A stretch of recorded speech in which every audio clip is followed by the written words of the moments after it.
And welcome. आज हम लोग बात करेंगे अपने लेक्चर नंबर 1 न्यूट्रिशन के बारे में। न्यूट्रिशन जो है, न्यूट्रिशन उसके बाद respiration, transportation of water, food and minerals in plants, ये जितने भी टॉपिक आपके सिलेबस में हैं ये सब किस में आते हैं? ये सब आते हैं लाइफ प्रोसेसेस में। यानी कि लाइफ प्रोसेसेस के अंदर आते हैं nutrition, respiration, transportation, food and minerals, हर एक चीज़ इसमें आ जाती है। तो सबसे पहले आपको जानना होगा लाइफ प्रोसेस होता क्या है। What is life process? कोई भी ऑर्गेनिज्म है, अगर आपने देखना है उसको वो जिंदा है या नहीं है, आप कैसे देखोगे? आप देखोगे वो चल रहा है, उस बेस पे भी आप देख सकते हो, दूर से ही आपको पता चल जाएगा। वो बातें कर रहा है, उस बेस पे भी आपको पता चल जाएगा। लेकिन अगर वही लिविंग ऑर्गेनिज्म सोया हुआ हो, फिर आप कैसे बता पाएंगे? सिंपली आप उसकी ब्रीथ चेक करेंगे, आप उसकी सांस चेक करेंगे, उससे आपको पता लग जाएगा कि वो जिंदा है या नहीं। वही प्रोसेसेस लाइक रेस्पिरेशन, न्यूट्रिशन, हर एक चीज़, उनको हम लोग कहते हैं लाइफ प्रोसेसेस। यानी कि लाइफ प्रोसेस में आता है, जैसा मैंने लिखा है, maintenance function of living organism. Function कौन कौन से? न्यूट्रिशन, रेस्पिरेशन, ट्रांसपोर्टेशन, हर एक चीज़, इन चीज़ों को मेंटेन करना, उसे कहते हैं लाइफ प्रोसेसेस। अब लाइफ प्रोसेसेस का सबसे पहली जो चीज़ आती है वो आता है न्यूट्रिशन। बहुत ही इंपॉर्टेंट है। न्यूट्रिशन जो है ईजीएस्ट टॉपिक है, सबसे ईजीएस्ट तो मेरे को यही मेरे हिसाब से तो हर एक टॉपिक ईजी होता है, ये डिपेंड करता है पढ़ाने वाला कैसा है। अगर पढ़ाने वाला अच्छा हो तो वो टफ़ चीज़ों को भी ऐसे एक्सप्लेन करता है, ऐसे एलाबरेट करता है कि वो आसान हो जाता है। तो हम लोग इसे 2 लेक्चर्स में कंप्लीट करेंगे। न्यूट्रिशन प्लांट्स में अलग से, इसकी टाइप्स एक्चुअली अलग होती हैं प्लांट्स में, और एनिमल्स के केस में अलग होती हैं। अब न्यूट्रिशन की बात करते हैं तो न्यूट्रिशन जो है वर्ड न्यूट्रेंट से लिया गया है। ठीक है। अब न्यूट्रेंट क्या होते हैं? न्यूट्रेंट वो सब्सटेंसेस होते हैं जिन्हें प्लांट्स क्या करते हैं?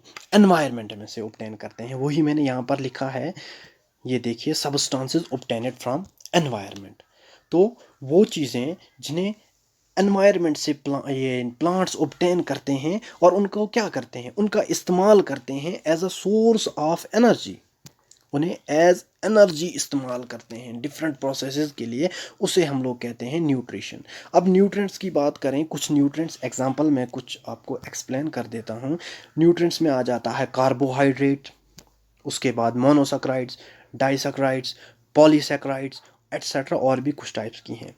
अगर मैं कार्बोहाइड्रेट की बात करूं तो कार्बोहाइड्रेट जो है, इसे कार्बोहाइड्रेट क्यों कहते हैं? क्योंकि इसमें कार्बन, हाइड्रोजन और ऑक्सीजन प्रेजेंट होता है, और इनका रेशो क्या होता है? कार्बन 1, हाइड्रोजन 2 और ऑक्सीजन फिर से 1, CHO और 1:1, इनका रेशो कार्बन का 1, हाइड्रोजन का 2 और ऑक्सीजन का 1 होता है। और कार्बोहाइड्रेट में मेनली क्या आते हैं? इसमें आते हैं ग्लूकोज, इसमें आ जाता है स्टार्च, आ जाता है, उसके बाद शुगर आ जाता है, एट्सेट्रा।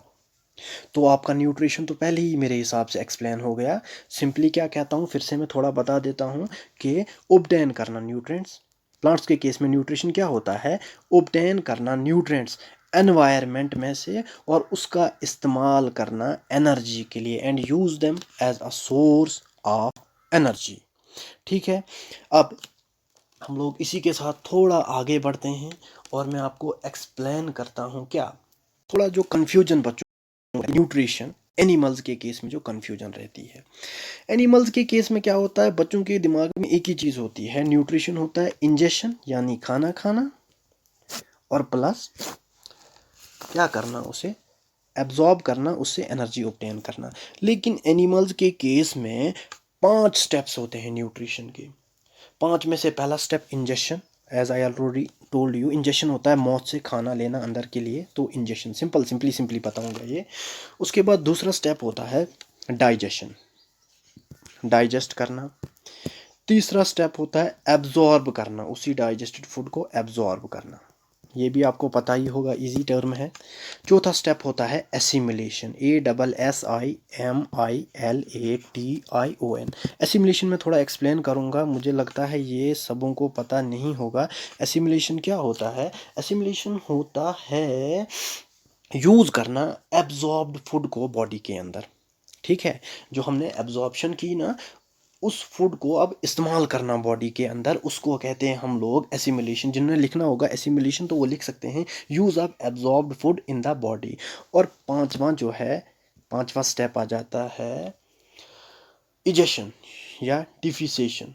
ठीक है ना, डिफिसेशन अच्छा रहेगा, इजेशन छोड़ो, DEFECATION। डिफिसेशन होता है वो फीसिस को बाहर निकालना, उसे कहते हैं डिफिसेशन। चलिए, होप आपको यहाँ तक तो अब समझ आ गया होगा।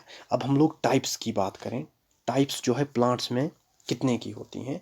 तो on the basis of food preparation, खाना जो है कैसे प्रिपेयर होता है, कैसे प्लांट्स खाना प्रिपेयर करते हैं, उस बेस पे न्यूट्रिशन को दो हिस्सों में डिवाइड किया गया है, ऑटोट्रॉपिक न्यूट्रिशन और हेटेरोट्रॉपिक न्यूट्रिशन। वीडियो कट हो गई थी, इसलिए अब मैं इसे आधे से आगे रिकॉर्ड कर रहा हूँ और उसके बाद इसको हम मर्ज कर देंगे। तो बात हमारी चल रही थी न्यूट्रिशन के बारे में। न्यूट्रिशन में हमने बहुत कुछ पढ़ लिया, जैसे कि लाइफ प्रोसेसेस क्या होता है, न्यूट्रेंट वर्ड लाया कहाँ से गया है, क्या होते हैं न्यूट्रेंट्स, और प्लांट्स के न्यूट्रिशन की अलग टाइप्स होती हैं और एनिमल्स के न्यूट्रिशन की अलग टाइप्स होती हैं। अब टाइप्स अगर हम लोग देखें on the basis of food preparation, दो टाइप्स की होती हैं। एक तो आ गया ऑटोट्रॉपिक, एक आ गया हेटेरोट्रॉपिक। अब इन दोनों में फ़र्क क्या है, ऑटोट्रॉप जो है क्यों नाम पड़ा, क्यों क्या ज़रूरत पड़ी डिवाइड करने की न्यूट्रिशन को। तो ऑटोट्रॉप उन ऑर्गेनिजम्स को कहा जाता है जो अपना खाना जो है वो बनाते हैं और खुद बनाते हैं, यानी ये दूसरों के ऊपर डिपेंड नहीं करते। इम्पॉर्टेंट बात है, जाहिर सी बात है कि वो ऑर्गेनिज़म जो दूसरों के ऊपर डिपेंड नहीं करेंगे, जो अपना खाना खुद बनाएंगे, अपने दम पर बनाएंगे, उनको कहा जाएगा ऑटोट्रॉपिक एनिमल्स या ऑटोट्रॉपिक न्यूट्रिशन। इसी तरह से जो ऑर्गेनिजम्स दूसरों पर डिपेंड करेंगे खाने के लिए, उन्हें कहा जाएगा हेटेरोट्रॉपिक न्यूट्रिशन। ठीक है, यहाँ तक उम्मीद है आपको समझ आ गया होगा। अब ऑटोट्रॉपिक न्यूट्रिशन, अब अगर हम लोग कुछ ऑटोट्रॉपिक ऑर्गेनिजम्स की बात करें तो इसमें प्लांट आ जाता है, ब्लू ग्रीन एल्गी, बैक्टीरिया कुछ आ जाते हैं। अगर मैं प्लांट की बात करूं तो इसको ऑटोट्रॉफ क्यों कहा जाता है, आप खुद ही सोचिए। आप इस तरह से सोचिए कि प्लांट कभी आपके पास खाना मांगने के लिए आया नहीं, उसे उसकी ज़रूरत नहीं पड़ती, वो अपना खाना खुद बनाता है, इसलिए ये ऑटोट्रॉफ है। वहीं अगर मैं ह्यूमंस की बात करूं तो ह्यूमंस किन पर डिपेंड है, ह्यूमंस जो हैं ऑटोट्रॉफ्स पर डिपेंड है। एक ह्यूमन जो है वो ऑटोट्रॉफ्स पर डिपेंड करता है, वो अपना खाना खुद नहीं बनाता। उगाने और बनाने में फ़र्क है, उगाना होता है खेत में जाकर उगाना, लेकिन अपना खाना बनाना, खुद बनाना, उसमें बहुत ज़्यादा फ़र्क है। इसलिए हेटेरोट्रॉप, देखो ना, आप सोचो, प्लांट अपना खाना खुद बनाता है, वहीं अगर हम लॉइन की बात करें या हम काऊ की बात करें, गाय की बात करें, तो वो जो है इन्हीं प्लांट्स को खाते हैं। या जिराफ जो है इन्हीं प्लांट्स के पत्तों को खाता है। तो जिराफ जो है हेटेरोट्रॉपिक है और प्लांट जो है ऑटोट्रॉपिक है। उम्मीद है यहाँ तक आपको समझ आ गई होगी। उसके बाद हम बात करेंगे कि ये जो खाना बनाते हैं, ये बनाते किस तरह से हैं, हम लोग क्यों नहीं बना पाते और ये कैसे बना लेते हैं। तो एक प्रोसेस है जिसे हम लोग फोटोसिंथेसिस कहते हैं, इसके द्वारा ये अपना खाना जो है प्लांट्स बनाते हैं फोटोसिंथेसिस के प्रोसेस से। अब फोटोसिंथेसिस प्रोसेस होता क्या है, ये किस तरह से इससे खाना बनाते हैं, तो इस प्रोसेस के लिए एक बात आप याद रखना, सनलाइट बहुत ज़्यादा ज़रूरी है। ठीक है, और खाना किस तरह से बनाते हैं, देखिए लीव जो होते हैं, लीफ पत्ते जो होते हैं, मैं अगर बात करूं प्लांट्स की तो उनके जो पत्ते होते हैं उनके ऊपर कुछ ऑर्गेनेल्स होते हैं जिन्हें हम लोग क्लोरोप्लास्ट कहते हैं, CHLOROPLAST, क्लोरोप्लास्ट। अब सेल ऑर्गेनेल होता क्या है, जैसे इंसान के अंदर जो सेल होते हैं जब हम उसे माइक्रोस्कोप में देखते हैं तो उसके अंदर बहुत सारी चीज़ें हैं जिन्हें हम लोग ऑर्गन्स ऑफ सेल भी कहते हैं, जैसे एंडोप्लाज्मिक रेटिकुलम, माइटोकॉन्ड्रिया और भी बहुत सारी चीज़ें। इसी तरह से जब हम लोग प्लांट सेल को माइक्रोस्कोप में देखेंगे वहाँ पर भी बहुत सारे ऑर्गेनेल्स होते हैं, छोटे मोटे ऑर्गेनेल्स, और उनमें से ही क्लोरोप्लास्ट ऑर्गेनेल है। जो साइंस बैकग्राउंड से नहीं है उनके लिए मैं एक अलग एग्जांपल से समझाता हूँ। मान लो हमारी बॉडी है, हमारी बॉडी के अंदर ऑर्गन्स हैं बहुत सारे हैं, जैसे हमारी बॉडी भरी पड़ी है, हार्ट है, लंग्स है, लिवर है, किडनी है, उसी तरह से लीफ के अंदर भी ऑर्गेनेल्स होते हैं। उन ऑर्गेनेल्स को हम लोग कहते हैं सेल ऑर्गेनेल्स। उम्मीद है ये आपको समझ आ गया होगा। अब ये जो है प्लांट के अंदर जो है, मान लो ये क्लोरो क्लोरोप्लास्ट है। क्लोरोप्लास्ट के अंदर ग्रीन कलर के पिगमेंट्स होते हैं और इन पिगमेंट्स को हम लोग क्लोरोफिल कहते हैं। जो मैंने यहाँ पर लिखा है क्लोरोफिल, ये ग्रीन कलर के होते हैं। और जो सनलाइट होती है ना, ये जो सनलाइट होती है, ये डायरेक्ट ये जो है ये क्लोरोफिल जो है एब्जॉर्ब करते हैं सन की रेडिएशंस को, और उसी से जो है ये खाना बनाते हैं ग्लूकोज की फॉर्म में, स्टार्च की फॉर्म में। इसके लिए एक इक्वेशन बनती है, देखो मैं आपको बताता हूँ। 6CO2 carbon dioxide. ये जो खाना बनाना है इसके लिए दो चीज़ों की रिक्वायरमेंट है प्लांट के लीव्स को, एक तो कार्बन डाइऑक्साइड, दूसरा वाटर। कार्बन डाइऑक्साइड जो है ये ऑब्टेन करते हैं, ये उनके पास तो होता ही, ये इनहेल करते हैं, इसे लेते हैं कार्बन डाइऑक्साइड को, ठीक है ना, ये तो इनके पास ऑलरेडी है। वाटर लेते हैं ये रूट से, उसके बाद जो लीव के ऊपर क्लोरोफिल होते हैं, सनलाइट उसे लेगा तो उसके बाद इसे कन्वर्ट करेगा किसमें, खाने में, जिसे हम लोग ग्लूकोज कहेंगे, ठीक है। और ऑक्सीजन भी छोड़ेगा ये और वाटर भी ये छोड़ेगा। इतना इंपॉर्टेंट याद नहीं रखना है, आप कंफ्यूज नहीं होना। ये मैंने 6 यहाँ पर लिखा है, यहाँ पर 12H2O लिखा है। ये इक्वेशन को बैलेंस करने के लिए यूज़ किया जाता है, ये केमिस्ट्री में बैलेंसिंग ऑफ इक्वेशन के लिए, कि हर एक, अगर यहाँ पर कार्बन 6 हैं तो यहाँ पर भी कार्बन 6 होने चाहिए, इसलिए हम लोग ये 6, 6, 12 लिखते हैं। इतना आपने नहीं ध्यान रखना है, आप जो है ध्यान रखोगे कार्बन और हाइड्रोजन जो है, इन दो चीज़ें जो है मिलकर ग्लूकोज बनाते हैं। और देखो ऑक्सीजन भी ये छोड़ते हैं, ये अगर याद ना भी रहे लेकिन ग्लूकोज आप याद रखेंगे, इम्पॉर्टेंट है। तो उम्मीद है आपको ये भी फोटोसिंथेसिस का प्रोसेस समझ आ गया होगा। जो लीफ जो होते हैं ना, तो लीफ के ऊपर क्या होता है, लीफ के ऊपर स्टोमाटा भी प्रेजेंट होते हैं। स्टोमाटा क्या होते हैं, अगर मैं स्टोमाटा की बात करूं, फिलहाल तो मैं आपको और एक चीज़ बता देता हूं।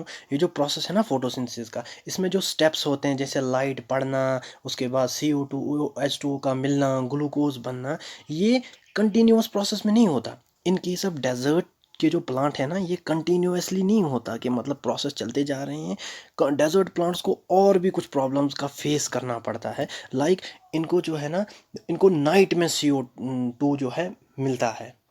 डेजर्ट प्लांट्स जो हैं ये अपटेक क्या करते हैं, CO2 को अपटेक करते हैं, लेकिन नाइट टाइम में। उसके बाद डे टाइम जब उनको, उनके लीव्स के ऊपर वो सूरज की किरणें पड़ेंगी, उसके बाद ये प्रोसेस कंप्लीट होगा। हाउएवर जो नॉर्मल प्लांट्स होते हैं, सिंपल प्लांट जो, हाँ हमारे ये क्या हो गया, सॉरी 1 मिनट, कुछ प्रॉब्लम आ गई थी। उसके बाद हाउएवर जो नॉर्मल प्लांट्स होते हैं, जैसे हमारे JNK के प्लांट्स हैं, इनमें कंटिन्यूसली जो है फोटोसिंथेसिस, लाइट ऊपर से पड़ी तो बस प्रोसेस चलता रहा और फोटोसिंथेसिस से खाना इनके लिए बनता रहा। उम्मीद है ये आपको समझ आ गई होगी। अब इन्हीं लीव्स के अंदर स्टोमाटा होते हैं। देखो मान लो ये लीव है, अब रफ डायग्राम है, आप सिर्फ समझाने के लिए। उसके अंदर जो है क्या है, छोटे छोटे क्या होते हैं, टिनी पोर्स होते हैं। बाहर से तो ये ऐसे दिखेंगे, मान लो ये ऐसे दिखेंगे, लेकिन जब आप इनको क्या करोगे, जब आप इनको ऐसे जूम करोगे ना, तो उसके बाद ये कैसे दिखेंगे, ऑरेंज शेप्ड के होते हैं स्टोमाटा, ठीक है। ऐसे जो शाखें होती हैं, खाश ना, सनातन खाशें जो होती हैं उसमें ऑरेंज में, उस टाइप की होती हैं, या किडनी शेप्ड, आप याद रख लो, ये स्टोमाटा किडनी शेप्ड होते हैं। और इनका मेन काम क्या होता है, इनका काम होता है एक्सचेंज ऑफ गैसेस। जैसे ह्यूमन बींग्स के केस में गैसेस जो है, ऑक्सीजन जो है, CO2 जो है, इनको एक्सचेंज करना पड़ता है। इसी तरह से प्लांट्स को भी, आप तो जानते हो, वो CO2 लेते हैं, ऑक्सीजन छोड़ते हैं, तो इनकी एक्सचेंजमेंट कहाँ होगी, वो वहाँ होगी जिसे हम लोग स्टोमाटा कहते हैं। इसको मैंने डायग्राम भी कहीं पे लिखी बनाई थी, मैं दिखा देता हूँ आपको। हाँ ये देखो, ये है स्टोमाटा। स्टोमाटा जो है, इनके अंदर जब पानी भर जाता है ना, इनके अंदर एक इम्पॉर्टेंट सेल्स होते हैं, गार्ड सेल्स। तो ये जो गार्ड सेल्स होते हैं, यही जो हैं, ये देखो ये हैं गार्ड सेल। ये आ गया पूरा स्टोमाटा। ये स्टोमाटा जो है ये क्लोज भी होता है, जैसे यहाँ पर ओपन टाइप है, और बंद भी हो जाता है, ठीक है। अब ये जो गार्ड सेल्स होते हैं, इनमें जो है जब पानी जमा हो जाता है, ठीक है ना, जब पानी जमा हो गया तो ये जो है ये स्वेल करते हैं, ठीक है, ये सूज जाते हैं, स्वेल करते हैं, जिसकी वजह से ये स्टोमाटा ओपन हो जाता है, खुल जाता है, ठीक है।